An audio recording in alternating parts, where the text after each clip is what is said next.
Dear friends, ये video जो है हिंदी और इंग्लिश मीडियम के लिए है, इकोनॉमिक्स अर्थशास्त्र का। ध्यान रखना है आपको। एक चीज़ और बता दूं आपको कि इसमें प्रीवियस ईयर के जो क्वेश्चंस है उसको भी मैं आपको बताऊंगा। चैप्टर वाइज सारे क्वेश्चंस को डिस्कस करेंगे, सभी पार्ट के महत्वपूर्ण प्रश्न उत्तर एक साथ में। तो चलिए स्टार्ट करते हैं इस वीडियो को। 2-3 बार जो है प्रश्न को एक बार रिवाइज कर लेना, आपका जो है पूरा का पूरा सोल्यूशन आपको याद हो जाएगा। कोई टेंशन नहीं होगी। पहले क्वेश्चन से स्टार्ट करते हैं। इसमें मैं केवल हिंदी में पढ़ूंगा क्योंकि हिंदी सबसे ज़्यादा सभी लोगों को समझ में आती है। इंग्लिश में पढ़ूंगा, हिंदी में पढ़ूंगा तो बहुत लंबा वीडियो हो जाएगा। तो सबसे पहले स्टार्ट करते हैं। आपका जो पहला चैप्टर है व्यष्टि अर्थशास्त्र यानी कि माइक्रो इकोनॉमिक्स। तो यहाँ पर जो पहला चैप्टर है उसके प्रश्न क्या क्या बन सकते हैं, पहले क्वेश्चन से स्टार्ट करते हैं। व्यष्टि अर्थशास्त्र में सम्मिलित होती हैं तो माइक्रो इकोनॉमिक्स इंक्लूड्स, तो इसमें क्या होती है? तो यहाँ पर जो है उपरोक्त सभी जो है आपका आंसर हो जाएगा। तो यहाँ पे ऑप्शन नंबर 4 जो है यानी कि द ऑप्शन जो है करेक्ट हो जाएगा। तो यहाँ पर जो है आपका ऑल ऑफ अबव हो जाएगा। नेक्स्ट जो क्वेश्चन है उसकी बात करते हैं। तो नेक्स्ट क्वेश्चन में उपभोक्ता व्यवहार का अध्ययन किया जाता है तो सूक्ष्म अर्थशास्त्र में, यहाँ पर माइक्रो इकोनॉमिक्स आ जाएगा। इसके बाद में थर्ड क्वेश्चन है व्यष्टि अर्थशास्त्र के अंतर्गत निम्न में से किसका अध्ययन किया जाता है? तो किसका अध्ययन किया जाता है? व्यक्तिगत इकाई, इंडिविजुअल यूनिट्स का। उसके बाद नेक्स्ट जो क्वेश्चन है समष्टि अर्थशास्त्र के अंतर्गत निम्न में किसका अध्ययन किया जाता है?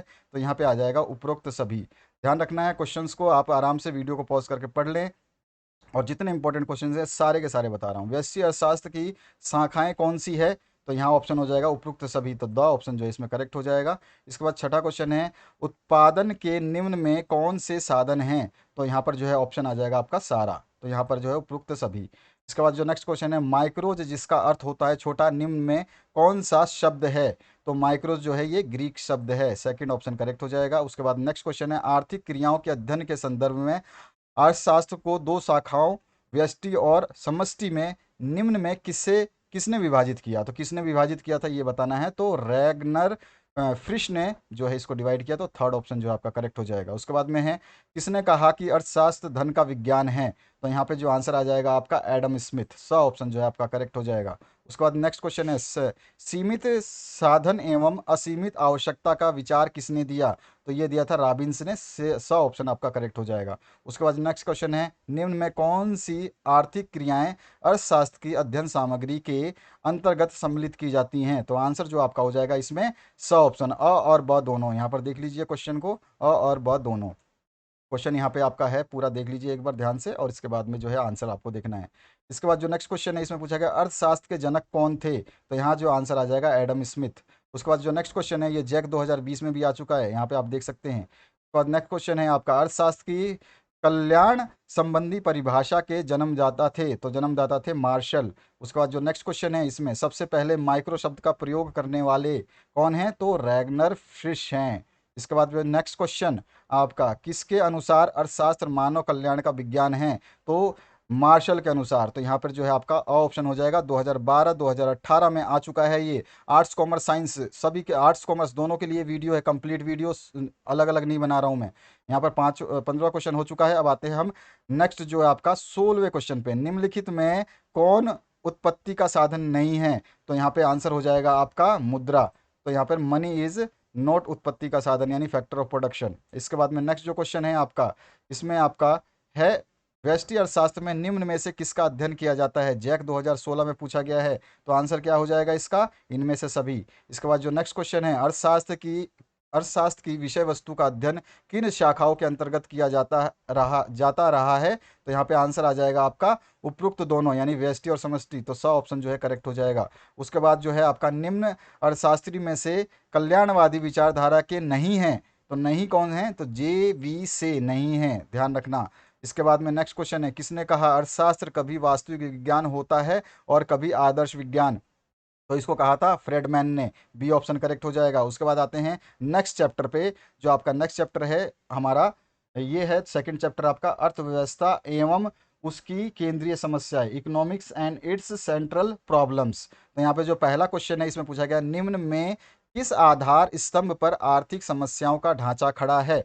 तो यहाँ पर 4 ऑप्शन है और सही ऑप्शन जो होगा अ और ब दोनों, यानी कि स ऑप्शन करेक्ट हो जाएगा। इसके बाद आते हैं नेक्स्ट क्वेश्चन की तरफ। नेक्स्ट क्वेश्चन में निम्न में कौन सा कथन सही है?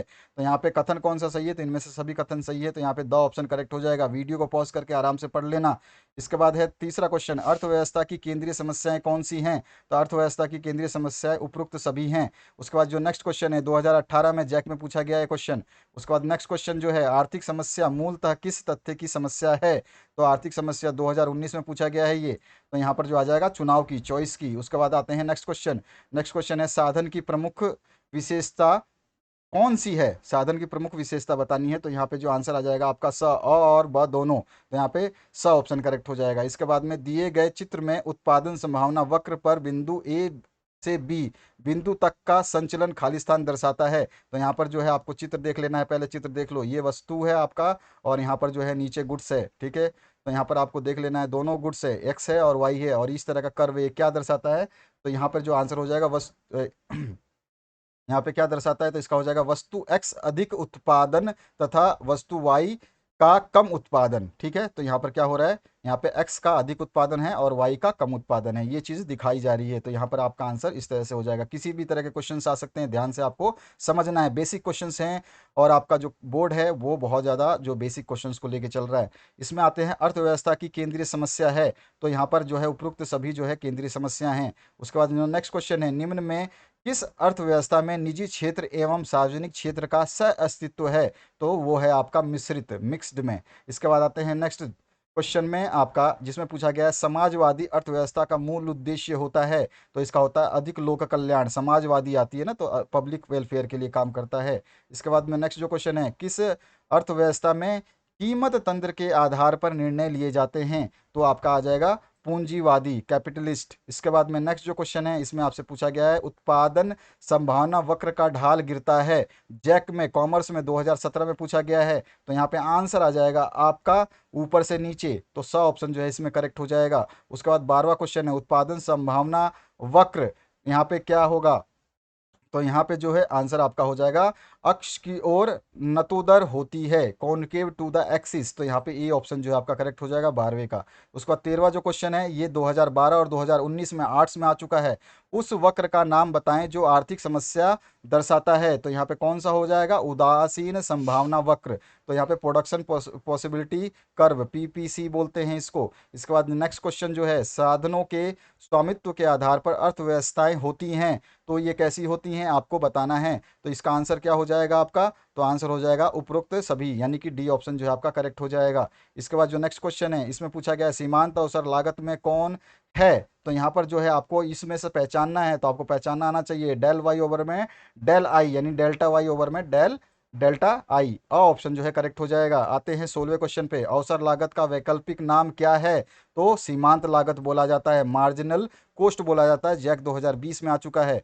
नेक्स्ट जो चैप्टर है वो है आपका उपभोक्ता, थर्ड वाला चैप्टर उपभोक्ता संतुलन, कंज्यूमर इक्विलिब्रियम। तो इसका पहला जो क्वेश्चन है इसमें पूछा गया है, निम्न में कौन सा कथन सही है? आपको सही कथन को चुनना है, यानी सही कथन को आपको बताना है।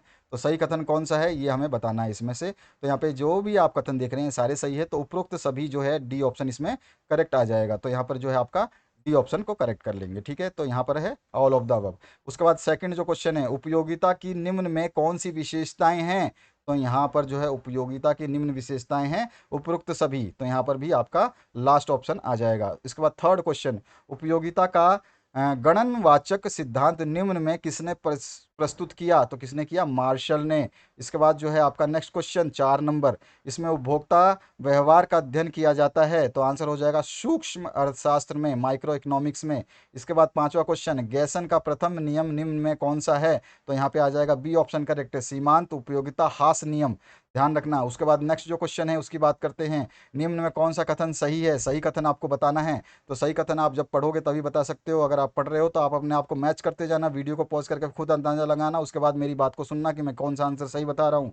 तो ऑप्शन नंबर यहाँ पे तीनों सही हैं, तो यहाँ पे हमारा जो 4 आ जाएगा ऑप्शन सही हो जाएगा, ठीक है। तीनों सही हैं इसीलिए उपरोक्त सभी आ जाएगा। उसके बाद में सीमांत उपयोगिता कैसे निकालते हैं? तो यहाँ फॉर्मूला बताना है, तो डेल टी यू ओवर में डेल क्यू, तो अ ऑप्शन जो है इसका करेक्ट हो जाएगा। उसके बाद में नेक्स्ट जो क्वेश्चन है, जब कुल उपयोगिता अधिकतम होती है तब सीमांत उपयोगिता कैसी होती है? जैक में कॉमर्स में 2017-19 में पूछा जा चुका है, तो शून्य हो जाती है, आपको ही बता चुका हूं मैं। उसके बाद आते हैं नेक्स्ट क्वेश्चन की तरफ। सीमांत उपयोगिता नियम के विचार के मूल प्रतिपादक कौन थे? तो आंसर आ जाएगा गोसेन, सेकंड ऑप्शन करेक्ट हो जाएगा।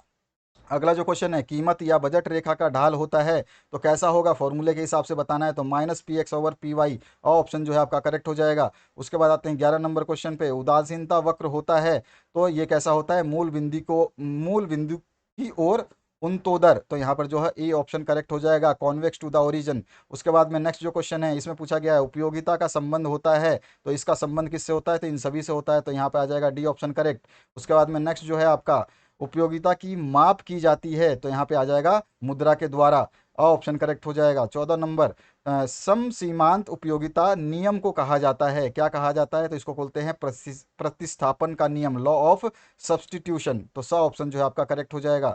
इसके बाद आते हैं 15 नंबर क्वेश्चन पे। तटस्थता वक्र का झुकाव होता है तो किधर होता है? तो यहाँ आ जाएगा बाएं से दाएं, तो यहाँ पर बी ऑप्शन करेक्ट हो जाएगा। उसके बाद में 16 नंबर क्वेश्चन, किसी वस्तु में मानवीय आवश्यकता की पूर्ति की क्षमता को कहते हैं, उसको हम क्या कहते हैं? उपयोगिता कहते हैं, यूटिलिटी कहते हैं। उसके बाद नेक्स्ट जो क्वेश्चन है आपका 17 नंबर, एक वस्तु की सभी इकाइयों से प्राप्त होने वाली उपयोगिता के योग को क्या कहते हैं? तो उसको हम कहते हैं कुल उपयोगिता, टोटल यूटिलिटी। उसके बाद नेक्स्ट जो 18 नंबर क्वेश्चन है, उपयोगिता का क्रमवाचक सिद्धांत किसने दिया? तो इसको दिया था हिक्स एंड एलन ने, सी ऑप्शन यानी थर्ड ऑप्शन करेक्ट हो जाएगा। उसके बाद 19वां क्वेश्चन, सीमांत उपयोगिता हास के प्रतिपादक हैं तो कौन है?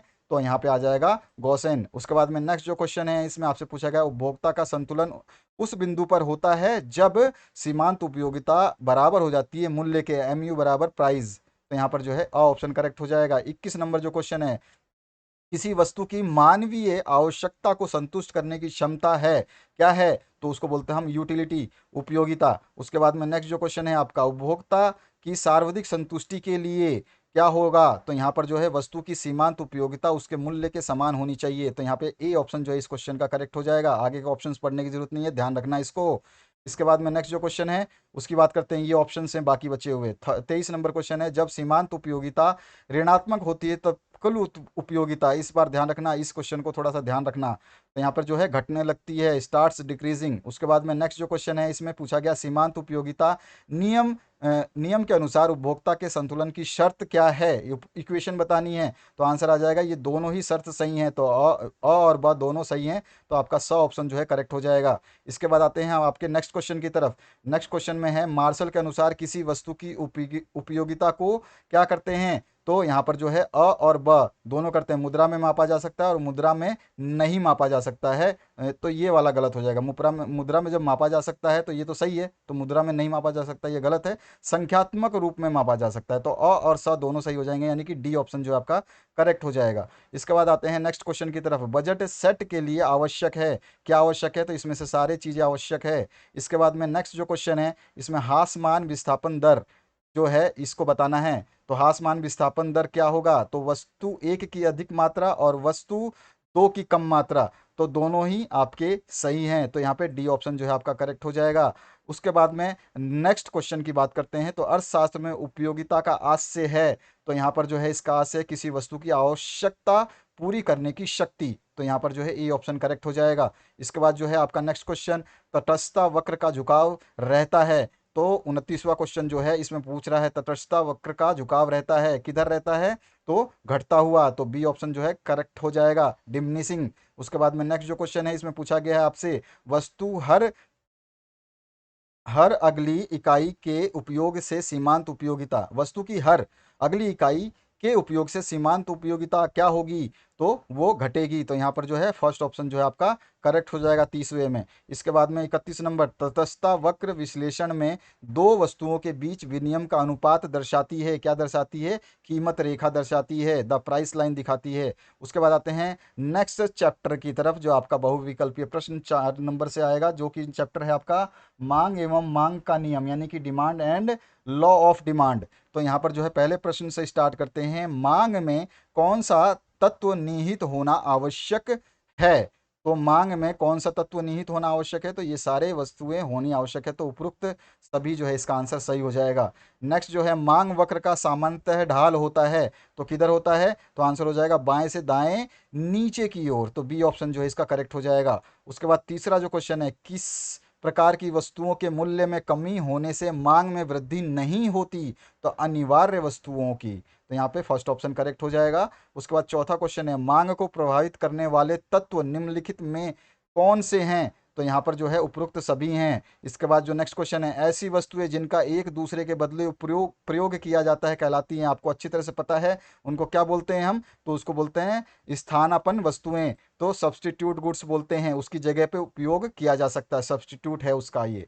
उसके बाद में मांग का नियम, लॉ ऑफ डिमांड, ये क्या है, गुणात्मक कथन है, तो यहाँ पर जो है क्वांटिटेटिव स्टेटमेंट आ जाएगा। इसके बाद में सातवां क्वेश्चन, मांग फलन को निम्नलिखित में कौन सा समीकरण व्यक्त करता है, तो मांग फलन को बताना है D X equals to P bracket में पी एक्स, तो स ऑप्शन जो है आपका करेक्ट हो जाएगा। इसके बाद जो है नेक्स्ट क्वेश्चन, इसमें जब x वस्तु की कीमत का परिवर्तन y वस्तु की मांग को प्रभावित करता है तब यह मांग कहलाती है, तो ये सारी मांगें कहलाती हैं, कीमत, आय और तिरछी, तो यहाँ पर ये सभी आ जाएगा। उसके बाद जो नेक्स्ट क्वेश्चन है, सामान्य वस्तुओं के लिए मांग का नियम वस्तु की कीमत एवं वस्तु की मांग के बीच व्यक्त करता है, क्या व्यक्त करता है बीच में, तो विपरीत संबंध को, तो स ऑप्शन जो है करेक्ट हो जाएगा, यानी कि इंक्रीज, ठीक है, विपरीत संबंध को यानी कि इंक्रीज, ठीक है, ये ध्यान रखना है, विपरीत इंक्रीज भी बोलते हैं और अपोजिट भी बोलते हैं, ध्यान रखना। उसके बाद आते हैं 10वें क्वेश्चन पे, मांग में कमी के निम्नलिखित में कौन से कारण हैं, तो कौन से कारण हैं, तो ये सारे के सारे कारण हैं। इसके बाद आते हैं नेक्स्ट क्वेश्चन पे, नेक्स्ट क्वेश्चन जो है 2018 जैक में पूछा गया है, यहाँ पे काफ़ी के मूल्य में वृद्धि होने से चाय की मांग क्या होगी, तो वो बढ़ती है, ठीक है, जो भी चीज़ बढ़ेगी उसके दूसरा सब्स्टिट्यूट ढूंढ लिया जाएगा। नेक्स्ट 12वां क्वेश्चन, इसमें मांग में संकुचन तब होता है जब, जब क्या होगा, मांग में संकुचन होगा, जैक 2012 में पूछा गया है, तो आंसर हो जाएगा कीमत बढ़ती है और मांग घटती है, ये ऑप्शन जो है इसका करेक्ट हो जाएगा 12 का। उसके बाद में 13 नंबर जो क्वेश्चन है, निम्न में से किसके परिवर्तन से मांग में परिवर्तन नहीं होता, तो यहाँ पे ऑप्शन हो जाएगा इनमें से कोई नहीं, तो द ऑप्शन जो है करेक्ट हो जाएगा, ठीक है। इसके बाद आते हैं नेक्स्ट क्वेश्चन की तरफ। नेक्स्ट क्वेश्चन में, मूल्य वृद्धि से गिफिन वस्तुओं की मांग जो है कैसी होगी, तो बढ़ जाती है, इंक्रीज हो जाती है। इसके बाद नेक्स्ट क्वेश्चन, किसी सामान्य वस्तु के मांग वक्र की ढाल होती है, तो वो होती है ऋणात्मक, नेगेटिव। इसके बाद में नेक्स्ट जो क्वेश्चन है, आय बढ़ने पर उपभोक्ता किन वस्तुओं की मांग घटा देता है, उपभोक्ता किन वस्तुओं की मांग घटाएगा, गिफिन वस्तुओं की, तो यहाँ पे स ऑप्शन करेक्ट हो जाएगा। उसके बाद जो नेक्स्ट क्वेश्चन है, मांग में परिवर्तन का निम्नलिखित में कौन सा कारण है, 17 नंबर, तो इसका आंसर जो हो जाएगा इनमें से सभी, तो ऑल ऑफ दीज। उसके बाद नेक्स्ट क्वेश्चन जो है आपका, एक वस्तु की मांग डी डी डैश से खिसककर डी डी डैश हो जाती है, जो कि आप यहाँ पे देख रहे हैं ग्राफ में, आराम से पहले देख लीजिए, सीबीएसई 2015 में पूछा गया, आपका बोर्ड सीबीएसई को ही फॉलो करता है, ध्यान रखना है आपको। तो जो है इस तरह का डायग्राम है, तो ये डी डी डैश से डी डी डैश हो जाती है, स्मॉल डी डी डैश, तो यहाँ पे खिंचाव के कारण हैं, तो इसमें कौन सा जो है ये खिसका है, इसका कारण बताना है, एक तरफ डिमांड है एक तरफ प्राइस है, तो यहाँ पर जो है क्या हो जाएगा आंसर, तो प्रतिस्थापन वस्तु की कीमत बढ़ना हो सकता है, इसका आंसर हो सकता है प्रतिस्थापन वस्तु की कीमत बढ़ना हो सकता है कारण।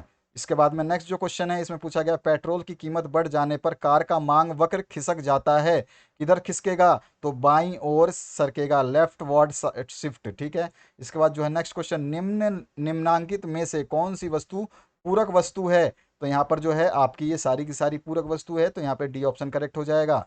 उसके बाद मांग में विस्तार का कारण है, तो 21वें क्वेश्चन का मांग में विस्तार का कारण जो हमें बताना है, तो दी हुई वस्तु की कीमत गिर जाना जो है मांग में विस्तार कर जाता है। इसके बाद जो है नेक्स्ट क्वेश्चन है आपका अगले चैप्टर से, चैप्टर नंबर 5, मांग की लोच, यानी कि आपका मांग की कीमत लोच, यानी कि आपका जो है प्राइस इलास्टिसिटी ऑफ डिमांड, तो यहाँ पर जो है आपका मल्टी चॉइस क्वेश्चन जो फर्स्ट है, मांग की लोच है, elasticity elasticity of demand is a, तो क्या होता है, मात्रात्मक कथन होता है, क्वांटिटेटिव स्टेटमेंट है, तो बी ऑप्शन जो है इसका करेक्ट हो जाएगा। सेकंड क्वेश्चन, मांग की लोच को मापने का सूत्र निम्नलिखित में से कौन सा है, तो यहाँ पे फॉर्मूला दिया गया, मांग की लोच का सूत्र बताना है, दो फॉर्मूले, फिर तीसरा फॉर्मूला, चौथा फॉर्मूला, इसमें से कौन सा फॉर्मूला सही है आप बता सकते हैं क्या, तो यहाँ पे आंसर हो जाएगा आपका फर्स्ट वाला, प्रोडक्शन, यहाँ पे आपका मांग में मात्रा अनुपात परिवर्तन अपॉन में कीमत में अनुपातिक परिवर्तन।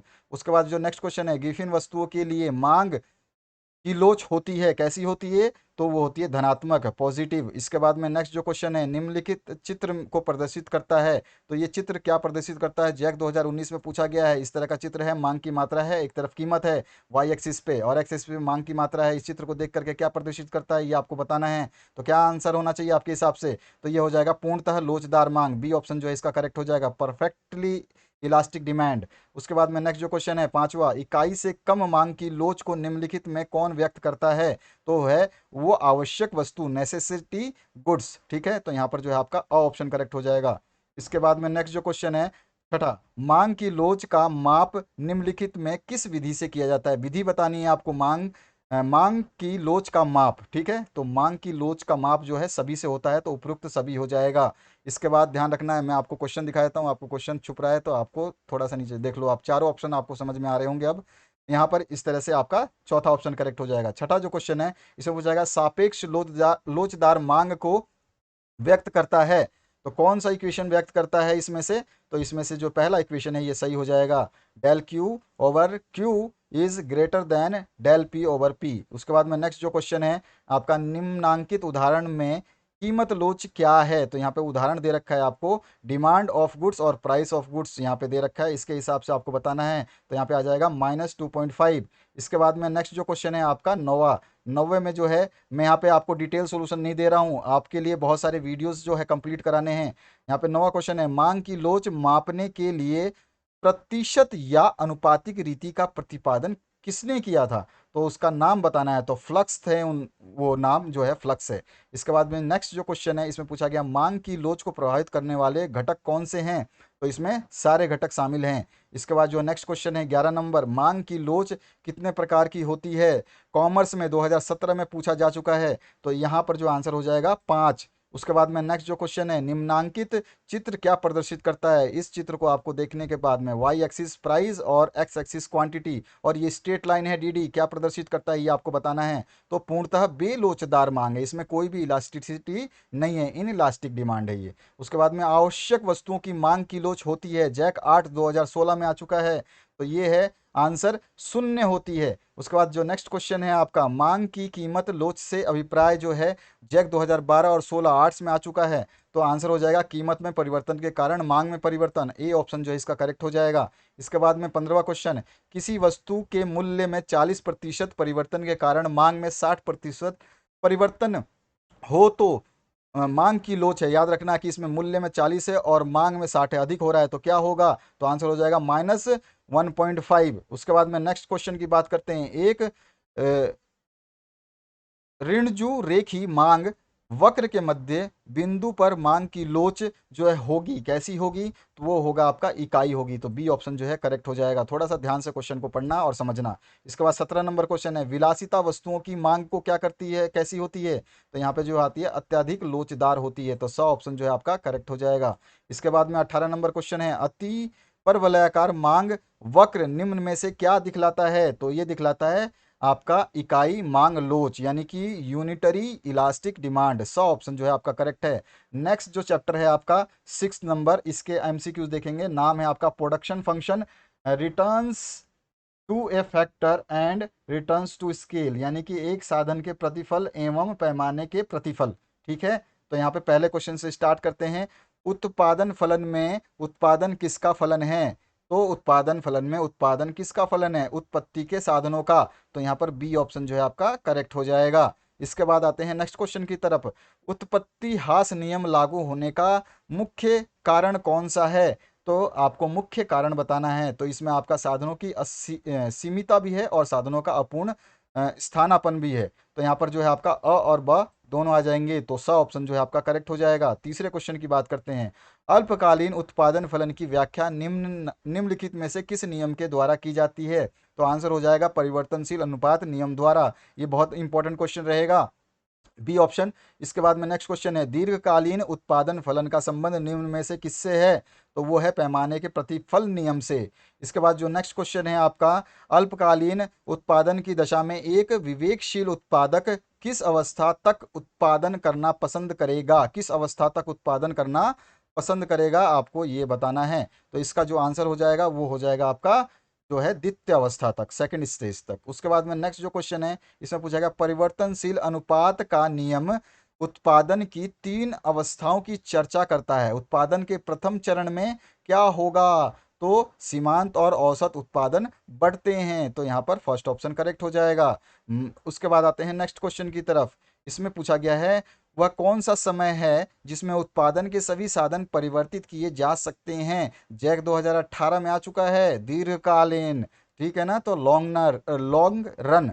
उसके बाद में आठवां क्वेश्चन उत्पादन फलन को व्यक्त करता है, कौन सी इक्वेशन व्यक्त करती है? Q X equals to function of A B C D, B option जो है आपका करेक्ट हो जाएगा। उसके बाद जो नेक्स्ट क्वेश्चन है अल्पकालीन उत्पादन प्रक्रिया में निम्नलिखित में से कौन से साधन होते हैं? अल्पकाल की बात कर रहा है, ध्यान रखना। तो यहाँ पे क्या हो जाएगा? स्थिर साधन और परिवर्तनशील साधन, तो यहाँ पे अ और ब दोनों सही हो जाएगा। इसके बाद में नेक्स्ट जो क्वेश्चन है उसकी बात करते हैं। जो वक्र पहले बढ़ता है फिर स्थिर होकर घटना आरंभ करता है वह कौन सा वक्र कहलाता है? तो वो हमारा कहलाता है आपका जो है ये सभी वक्र, यानी कि all of these, APP, MPP और टीपीपी, यहाँ पे ऑल ऑफ दीज आ जाएगा। उसके बाद जो है आपका उत्पादन के साधन क्या हैं? तो उत्पादन के साधन ये सभी हैं, तो ऑल ऑफ दीज आ जाएगा। नेक्स्ट क्वेश्चन है परिवर्तनशील अनुपात का नियम संबंधित है, किससे संबंधित है? तो ये अल्पकाल से संबंधित है। उसके बाद आते हैं 13 नंबर क्वेश्चन, कॉमर्स 2017 में आ चुका है। उत्पादन का सक्रिय साधन है, कौन सा सक्रिय साधन है? तो श्रम है, बी ऑप्शन करेक्ट हो जाएगा। इसके बाद में उत्पादन के सभी संसाधनों में एक ही अनुपात में वृद्धि के परिणाम स्वरूप उत्पादन में अधिक अनुपात में वृद्धि हो तो इसे कहते हैं, तो इसको क्या कहते हैं ये आपको बताना है। ऑप्शन आपके सामने हैं, आपको आंसर पता होना चाहिए, तो यहाँ पर बता दीजिए। वर्धमान पैमाने का प्रतिफल, तो स ऑप्शन जो है इसका करेक्ट हो जाएगा। इसके बाद आते हैं नेक्स्ट क्वेश्चन की तरफ। तो इसमें पूछा गया जब औसत उत्पाद अधिकतम होता है तब सीमांत उत्पाद जो है क्या होगा? तो यहाँ पे आंसर आ जाएगा औसत उत्पादन के समान होगा, तो यहाँ पर ए ऑप्शन करेक्ट हो जाएगा। सीबीएसई 2018 में आ चुका है। इसके बाद जो नेक्स्ट क्वेश्चन है निम्नलिखित में से कौन उत्पत्ति का साधन नहीं है? तो कौन सा उत्पत्ति का साधन नहीं है? पहले भी हमने बताया था, मुद्रा, मनी, ठीक है। इसके बाद आते हैं नेक्स्ट क्वेश्चन पे, जो है आगत निर्गत समतल पर औसत उत्पादन वक्र खालिस्तान होगा। सीबीएसई 2019 में आ चुका है, कैसा होगा? तो उल्टे यू आकार का वक्र, बहुत इंपॉर्टेंट क्वेश्चन है, ध्यान रखना। उसके बाद आते हैं नेक्स्ट क्वेश्चन पे, निम्न में कौन उत्पादन फलन को व्यक्त करता है? तो कौन करता है? Q equals to function of C, तो आपका बी ऑप्शन जो है इसका करेक्ट हो जाएगा।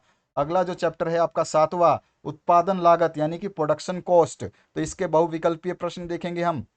मौद्रिक लागत में निम्नलिखित में किससे सम्मिलित किया जाता है? तो किसे सम्मिलित किया जाता है ये आपको बताना है, तो इसको इसमें आ जाएगा आपके सभी चीज़ों को, तो यहाँ पे द ऑप्शन जो है आपका करेक्ट हो जाएगा। उसके बाद निम्नलिखित में कौन स्थिर लागत नहीं है? स्थिर लागत की बात कर रहा है, तो ब्याज जो है स्थिर लागत नहीं है, सॉरी, कच्चे माल की लागत जो है ये स्थिर लागत नहीं है, क्योंकि कच्चा माल कभी भी चेंज होता रहता है, तो स ऑप्शन जो है इसमें करेक्ट होगा। उसके बाद आते हैं नेक्स्ट क्वेश्चन की तरफ। नेक्स्ट क्वेश्चन है उत्पादन में वृद्धि के साथ साथ कुल लागत एवं कुल स्थिर लागत का अंतर जो है वो कैसा रहता है? तो आंसर क्या हो जाएगा? बढ़ जाता है, तो इंक्रीजेज। इसके बाद में नेक्स्ट क्वेश्चन है उत्पादन की मात्रा में परिवर्तन का प्रभाव कैसा होगा? तो वो होगा केवल परिवर्तनशील लागतों पर पड़ेगा, तो यहाँ पर जो है आपका बी ऑप्शन करेक्ट हो जाएगा। इसके बाद में नेक्स्ट जो पांचवा क्वेश्चन है इसमें पूछा गया आपसे उत्पादन बंद कर कर देने पर निम्नलिखित में कौन सा प्रभाव पड़ता है? बहुत इंपॉर्टेंट क्वेश्चन है, तो इसका आंसर हो जाएगा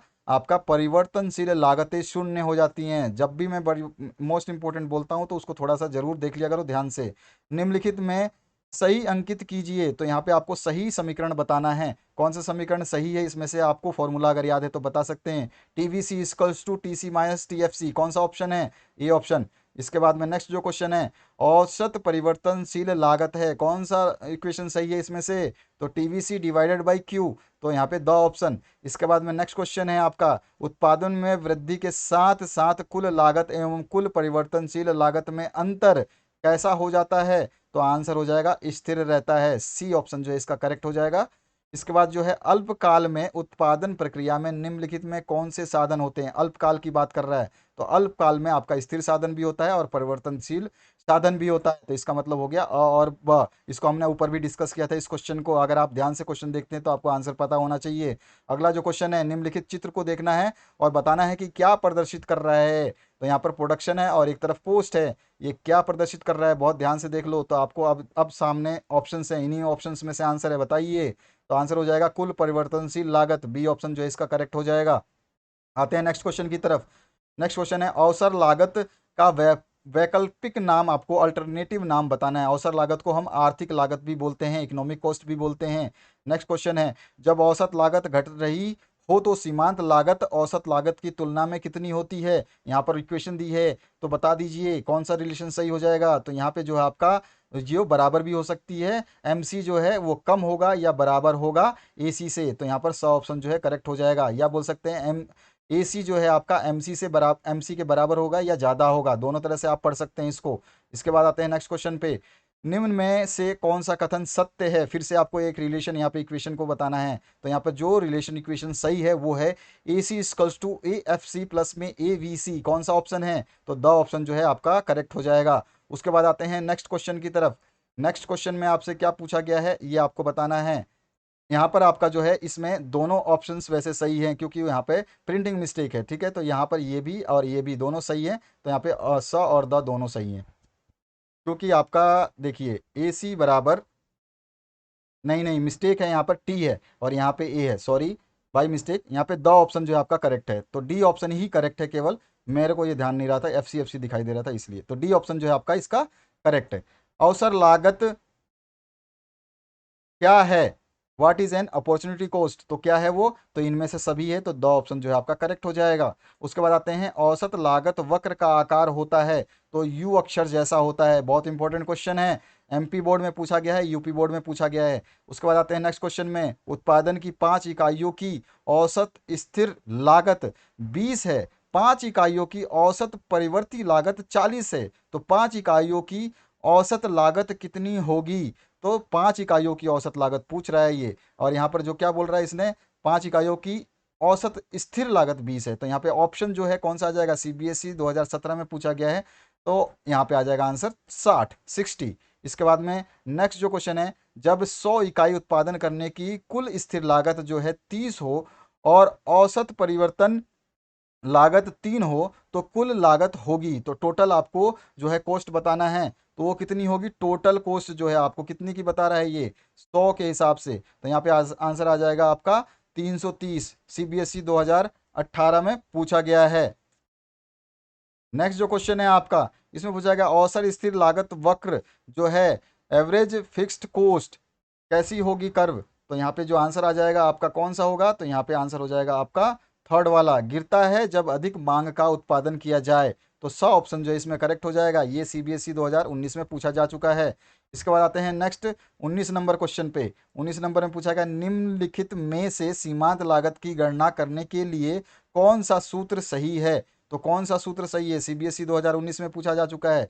यहाँ पे सूत्र जो फॉर्मूला सही है वो है आपका M C N equals to T C N minus T C N minus one. तो द ऑप्शन जो है आपका करेक्ट हो जाएगा। इसके बाद आते हैं नेक्स्ट क्वेश्चन की तरफ, जो कि आपका नेक्स्ट चैप्टर से है, चैप्टर नंबर 8, जो कि है आपका आगम की धारणाएं, यानी कॉन्सेप्ट ऑफ रेवेन्यू। तो यहाँ पर जो है पहला क्वेश्चन पूछा गया है, ए आर प्रदर्शित किया जाता है, तो ए आर जो है किस रिलेशन से प्रदर्शित किया जाएगा, तो टी आर अपन में क्यू। तो यहाँ पे जो है ए ऑप्शन करेक्ट हो जाएगा। उसके बाद जो है आपका नेक्स्ट एम आर प्रदर्शित किया जाता है, तो एम आर का फॉर्मूला क्या होना चाहिए, तो यहाँ पे आ जाएगा एम आर प्रदर्शित किया जाता है डेल्टा टी आर अपन में डेल्टा क्यू। उसके बाद में नेक्स्ट जो क्वेश्चन है इसकी बात करते हैं, किस बाजार में ए आर वक्र एक्स अक्ष के समानांतर होता है, किस बाजार की बात कर रहा है, तो पूर्ण प्रतियोगिता बाजार में। उसके बाद जो नेक्स्ट क्वेश्चन है, निम्नलिखित में कौन सा कथन सही है, कथन आपको सही बताना है, स्टेटमेंट सही बताना है, तो स्टेटमेंट पढ़ लीजिए उसके बाद सोचिए। यहाँ पे अ कथन भी सही है, ब कथन भी सही है, तो अ ब दोनों सही है, तो स ऑप्शन आपका करेक्ट हो जाएगा। उसके बाद आते हैं नेक्स्ट क्वेश्चन में, निम्नलिखित में किस बाजार दशा में सीमांत आगम एम आर शून्य अथवा ऋणात्मक हो सकता है। तो किस बाजार दशा में हो सकता है ये? तो ये एकाधिकार में भी हो सकता है और एकाधिकारी प्रतियोगिता में भी हो सकता है। तो जब दोनों ऊपर सही है तो ये स ऑप्शन करेक्ट हो जाएगा। उसके बाद आते हैं नेक्स्ट क्वेश्चन में, किस बाजार में ए आर बराबर एम आर होता है? दोनों बराबर कब होते हैं? तो पूर्ण प्रतियोगिता बाजार में होते हैं दोनों बराबर। उसके बाद में एकाधिकार एवं एकाधिकारी प्रतियोगिता में होता है। दोनों में क्या होता है? तो दोनों में जो है आपका ए आर जो है बड़ा होता है एम आर से। ये रिलेशन ध्यान रखना। इसके बाद आते हैं नेक्स्ट क्वेश्चन पे, संलग्न चित्र किस बाजार को प्रदर्शित करता है? तो यहाँ पे एक चित्र है और इसको क्या प्रदर्शित करता है, किस चित्र को प्रदर्शित करता है? यहाँ पे आपके ऑप्शंस दिए गए हैं, इन ऑप्शंस को आपको देख करके बताना है। तो यहाँ पे आप देख लीजिए आराम से एक बार और फिर आंसर सोच लीजिए। मैं बता रहा हूँ आपको आंसर। तो चलिए, इसका आंसर हो जाएगा एकाधिकार को। तो यहाँ पर जो है मोनोपोली आ जाएगा इसका आंसर। उसके बाद जो नेक्स्ट क्वेश्चन है, फर्म का लाभ निम्नलिखित में किस शर्त को पूरा करने पर अधिकतम होगी? तो निम्नलिखित में से किस शर्त को पूरा करने पर अधिकतम होगी? तो जहां एम आर बराबर एम सी होगा तब भी अधिकतम होगी, और जहां एम सी वक्र रेखा एम आर को नीचे से कटे या काटे तो वो भी होगी। यानी कि अ और ब दोनों सही है। तो यहाँ पर आपका सी ऑप्शन जो है करेक्ट हो जाएगा। इसके बाद जो नेक्स्ट क्वेश्चन है, पूर्ण प्रतियोगिता में क्या स्थिर रहता है? स्थिर कौन सी चीज रहती है? तो यहाँ पर ए आर और एम आर दोनों पूर्ण प्रतियोगिता में दोनों स्थिर रहते हैं। स ऑप्शन करेक्ट हो जाएगा। इसके बाद में है पूर्ण प्रतियोगिता में क्या होता है? तो पूर्ण प्रतियोगिता में अभी बताया आपको, ए आर बराबर एम आर होता है। उसके बाद में है आपका एक वस्तु की 5 इकाइयां बेचने पर कुल संप्राप्ति 100 है, 6 इकाइयां बेचने पर सीमांत संप्राप्ति 8 है, तो 6 इकाइयां की किस कीमत पर जो है बेची जाती हैं? तो यहाँ पर जो आ जाएगा आपका आंसर 18 रुपये पर यूनिट प्रति इकाई। तो 100 ऑप्शन जो है आपका करेक्ट हो जाएगा। उसके बाद आते हैं नेक्स्ट क्वेश्चन की तरफ। इस क्वेश्चन को आप ध्यान से देख लें एक बार। ये रहा आपके सामने क्वेश्चन। पहले क्वेश्चन को कैलकुलेट करें फिर आंसर निकालें। इसके बाद में औसत आगम इसके समान है। तो किसके समान है औसत आगम? तो यहाँ पर कुल आगम को कुल कीमत से भाग करना, और कीमत दोनों के समान है। तो यहाँ पर जो ऑप्शन आ जाएगा अ तथा बी, तो ए ऑप्शन सी ऑप्शन जो है आपका करेक्ट हो जाएगा। इसके बाद में 14 नंबर क्वेश्चन है, कुल आगम टी आर जो है आपका उत्पादन मात्रा तथा एन इकाई मात्रा हो तो सीमांत आगम होगी। कैसी होगी सीमांत आगम, ये आपको बताना है। क्वेश्चन को ध्यान से समझ लीजिए, उसके बाद बताइए। तो आंसर क्या हो जाएगा इसमें से? तो यहाँ पे जो है ऑप्शन अवेलेबल नहीं है, तो इसमें से नहीं होगा कोई भी। तो आंसर हो जाएगा आपका सी, यानी सॉरी, यहाँ पर आपका हो जाएगा आंसर स। दोनों हैं, ऊपर वाले दोनों हैं, तो अ तथा ब दोनों, तो स ऑप्शन जो है इसका करेक्ट हो जाएगा। इसके बाद में नेक्स्ट जो क्वेश्चन है उसकी बात करते हैं। 15 नंबर क्वेश्चन में पूछा गया, निम्न में से कौन सही संबंध है? तो रिलेशन आपको सही बताना है। तो यहाँ पर जो रिलेशन है आपका, सीमांत आगम बराबर होता है औसत आगम के, जहाँ पर ई -1 अपॉन में ई। आपको अगर मैंने सेट्स करवाए हैं तो आपने ध्यान दिया होगा। उसके बाद आते हैं नेक्स्ट क्वेश्चन की तरफ। एक फर्म एक वस्तु की कितनी भी मात्रा दी गई कीमत पर बेच सकती है, फर्म की सीमांत आगम होगी। तो यानी कि एक फर्म एक वस्तु की कितनी भी मात्रा दी गई कीमत पर बेच सकती है, तो फर्म की सीमांत आगम होगी, ये आपको बताना है। तो कितनी भी मात्रा आती है तो शून्य हो जाती है। तो यहाँ पे आपका डी ऑप्शन करेक्ट हो जाएगा। तो यहाँ पे आपका आंसर आ जाएगा डी। इसके बाद में नेक्स्ट जो क्वेश्चन है उसकी बात करते हैं। नेक्स्ट क्वेश्चन है आपका, निम्न में कौन सही है? तो यहाँ पर रिलेशन आपको सही बताना है। तो A R equals to M R E upon में E-1, यहाँ पे ए ऑप्शन जो है करेक्ट हो जाएगा। इसके बाद में नेक्स्ट क्वेश्चन की बात करते हैं। अब अगला क्वेश्चन जो देखते हैं हम अगले चैप्टर से, चैप्टर है आपका उत्पादन संतुलन, अभिप्राय और शर्तें, यानी कि आपका procedure, equilibrium, meaning and conditions. तो यहाँ पर जो है पहला क्वेश्चन है उसकी बात करते हैं। पहले क्वेश्चन में है, फर्म के संतुलन में होता है। तो फर्म के संतुलन में क्या होता है? एम आर बराबर एम सी होता है। तो ए ऑप्शन जो है इसका करेक्ट हो जाएगा। उसका दूसरा क्वेश्चन जो है इसमें पूछा गया, उत्पादन संतुलन की निम्नलिखित में कौन सी रीतियां हैं? तो कौन सी रीतियां हैं? तो अ और ब दोनों, तो यहाँ पे स ऑप्शन करेक्ट हो जाएगा। उसके बाद जो नेक्स्ट क्वेश्चन है, प्रत्येक बाजार दशा में एक फर्म के संतुलन के लिए कौन सी शर्त पूरी होनी आवश्यक है? तो यहाँ पर जो है ब और स दोनों होना है। तो डी ऑप्शन जो है करेक्ट हो जाएगा। इसके बाद आते हैं नेक्स्ट क्वेश्चन की तरफ। नेक्स्ट क्वेश्चन में फर्म की अंतिम संतुलन दशा में क्या होगा? तो इस अंतिम संतुलन दशा में एमसी वक्र एम आर को नीचे से काटता है। तो बी ऑप्शन जो है करेक्ट हो जाएगा। इसके बाद जो नेक्स्ट क्वेश्चन है, फर्म के संतुलन की प्रथम शर्त है, जैक 2012 और 20 में पूछा जा चुका है। तो ये आंसर आपका क्या होना चाहिए? तो एम सी बराबर एम आर होना चाहिए। इसके बाद जो नेक्स्ट क्वेश्चन है, फर्म का लाभ निम्नलिखित में किस शर्त को पूरा करने पर अधिकतम होगा? तो इनमें से किस शर्त को पूरा करने में अधिकतम होगा। तो यहाँ से ध्यान से देख लीजिए शर्तों को। तो यहाँ पे शर्त जो है ए और बी दोनों सही हैं, यानी कि हमारा स ऑप्शन करेक्ट हो जाएगा इसमें, ये दोनों शर्त को पूरा करेगा। तो एक साथ देख लीजिए, फर्म की शर्तें दोनों हैं, ये और ब दोनों सही हैं, स ऑप्शन करेक्ट होगा। बस मैं आपको क्वेश्चन दिखाने के लिए बता रहा हूँ। इसके बाद में फर्म को लाभ मिलता है जब, जब क्या होगा, ए आर बड़ा होगा ए सी से, तब लाभ मिलेगा। तो फर्स्ट ऑप्शन आपका करेक्ट हो जाएगा। तो सम विच्छेद बिंदु तक उत्पन्न होता है जब, तो क्या उत्पन्न होता है जब, तो यहाँ पे डी ऑप्शन करेक्ट हो जाएगा। और ब दोनों, तो यहाँ पर जो है आपका द ऑप्शन करेक्ट हो जाएगा। अगला जो चैप्टर है आपका 10वां, पूर्ति एवं पूर्ति का नियम, supply and law of supply. तो यहाँ पर जो है पहला क्वेश्चन देखते हैं, पूर्ति निम्नलिखित में किससे जुड़ी होती है। तो पूर्ति किससे जुड़ी होती है ये आपको बताना है। तो किसी समय की अवधि और कीमत दोनों से। तो यहाँ पे 100 ऑप्शन जो है आपका करेक्ट हो जाएगा। इसके बाद आते हैं सेकंड क्वेश्चन पे, वस्तु की पूर्ति के निर्धारक घटक कौन से हैं। तो ये सारे के सारे घटक सही हैं। इसके बाद जो है नेक्स्ट क्वेश्चन, निम्नलिखित में कौन सा कथन सही है, सही स्टेटमेंट आपको बताना है। तो कौन सा कथन सही है, तो यहाँ पे उपरोक्त सारे कथन सही हैं, इसलिए इसमें डी ऑप्शन जो है आपका करेक्ट हो जाएगा। इसके बाद आते हैं नेक्स्ट क्वेश्चन की तरफ। नेक्स्ट में है आपका, पूर्ति के नियम को निम्नलिखित में कौन सा फलन प्रदर्शित करता है।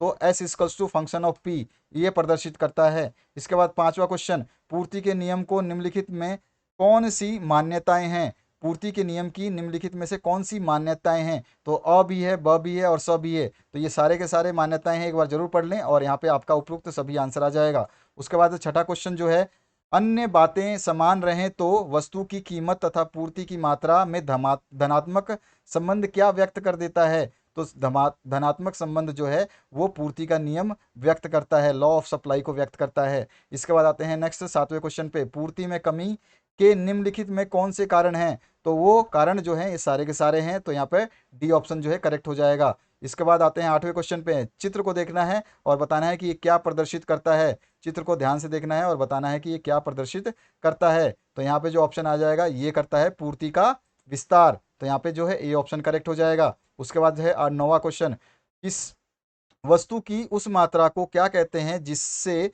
विक्रेता निश्चित समय बाजार तथा कीमत पर बेचने के लिए तैयार हो। तो उसको कहते हैं हम पूर्ति, सप्लाई।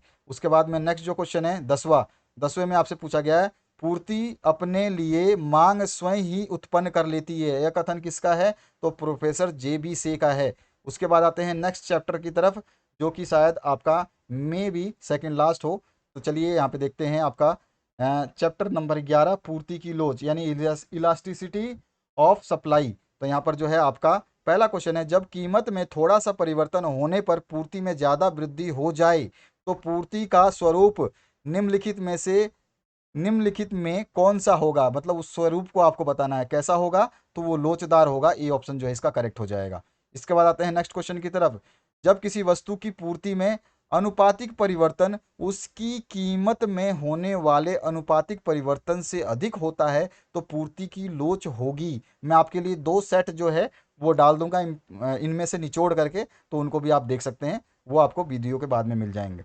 थर्ड ऑप्शन इसमें आपका करेक्ट हो जाएगा, इकाई से अधिक, 100 ऑप्शन जो है आपका करेक्ट हो जाएगा। इसके बाद आते हैं थर्ड क्वेश्चन पे, यदि किसी वस्तु की कीमत में 40% की वृद्धि हो परंतु पूर्ति में केवल 15% की वृद्धि हो, यहाँ पे पूर्ति में कम हो रहा है, ऐसी वस्तु की पूर्ति कैसी होगी। तो ऐसी वस्तु की पूर्ति जो है वो बेलोचदार होगी।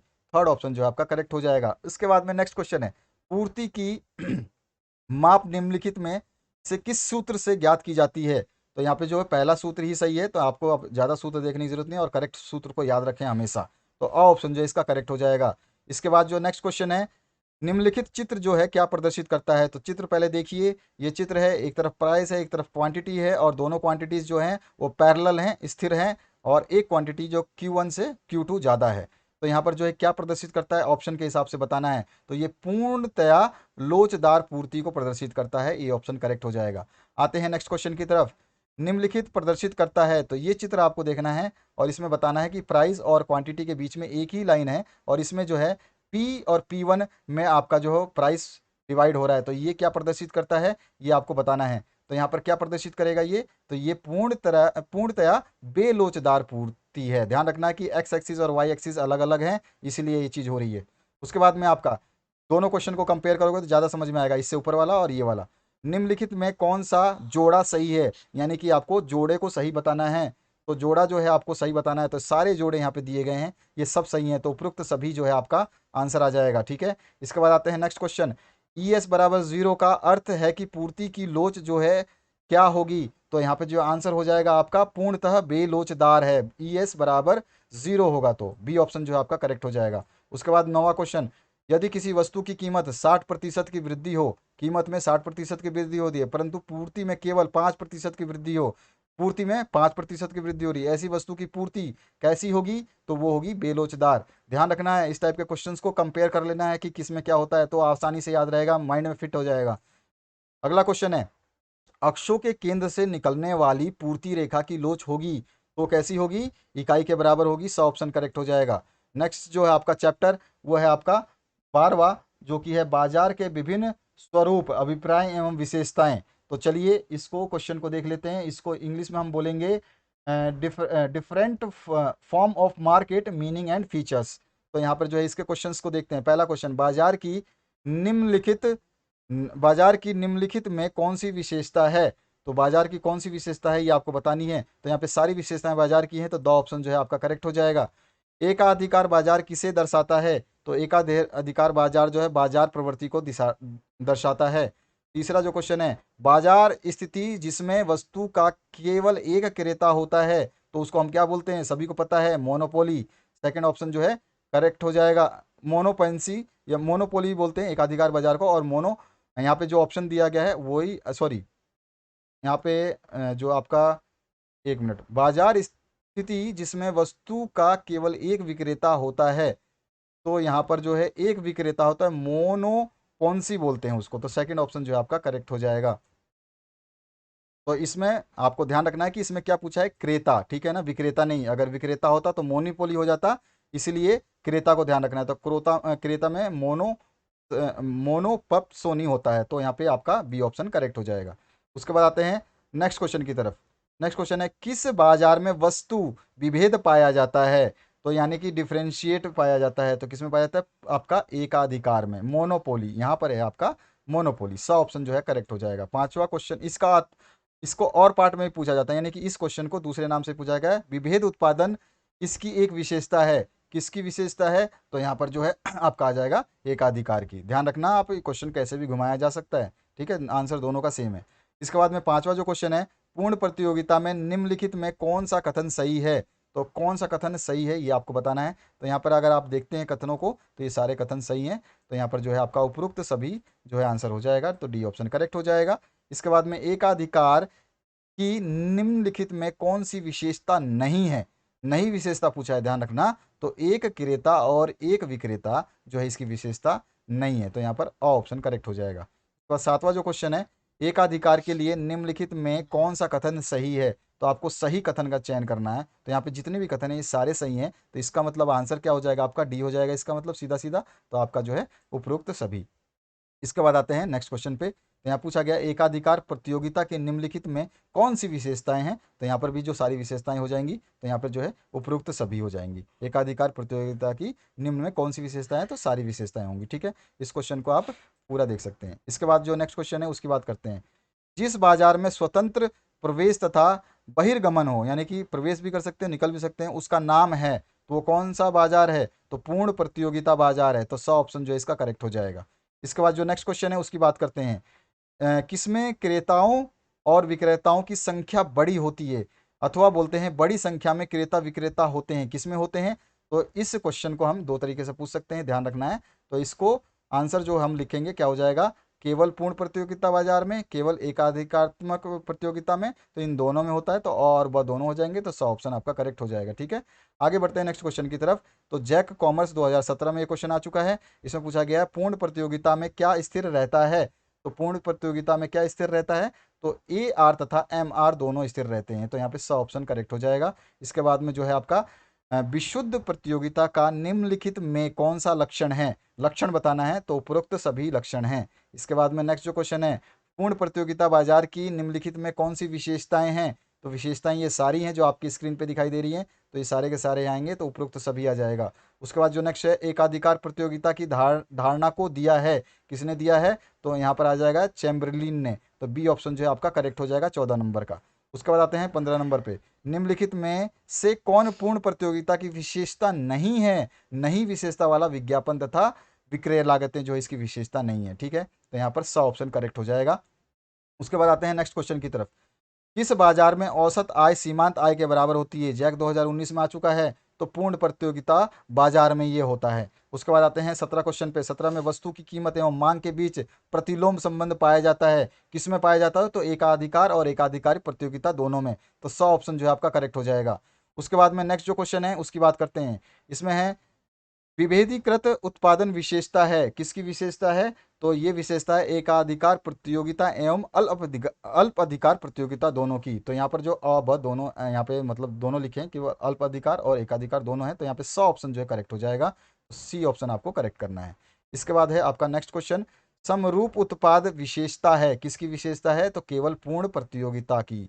ठीक है, इसके बाद में नेक्स्ट जो क्वेश्चन है, किस बाजार में फर्म का मांग वक्र पूर्ण लोचदार होता है? पूर्ण लोचदार की बात कर रहा है ये, तो पूर्ण प्रतियोगिता में पूर्ण लोचदार होता है। अगला जो चैप्टर है आपका बहुविकल्पीय प्रश्न लेंगे हम 13 नंबर से, जो कि आपका पूर्ण प्रतियोगिता बाजार में संतुलन एवं मांग तथा पूर्ति परिवर्तन का प्रभाव, यानी market equilibrium under perfect competition and effects of shifts in demand supply. तो यहाँ पर जो पहला क्वेश्चन है, संतुलन कीमत के निर्धारक घटक निम्नलिखित में कौन से हैं? तो यहाँ पे निम्नलिखित में से कौन से वो घटक हैं आपको बताना है। तो यहाँ पर जो है वस्तु की मांग और वस्तु की पूर्ति दोनों ही हैं, तो 100 ऑप्शन जो है इसका करेक्ट हो जाएगा। इसके बाद आते हैं नेक्स्ट क्वेश्चन पे, निम्नलिखित में किसके अनुसार किसी वस्तु की कीमत मांग और पूर्ति की शक्तियों द्वारा निर्धारित होती है? किसके अनुसार होती है? मार्शल के अनुसार। 100 ऑप्शन जो है आपका करेक्ट हो जाएगा। उसके बाद जो नेक्स्ट क्वेश्चन है, कीमत उस बिंदु पर निर्धारित होती है जहां पर क्या होता है? जहां पर वस्तु की मांग और वस्तु की पूर्ति बराबर हो। तो 100 ऑप्शन जो है इसका करेक्ट हो जाएगा।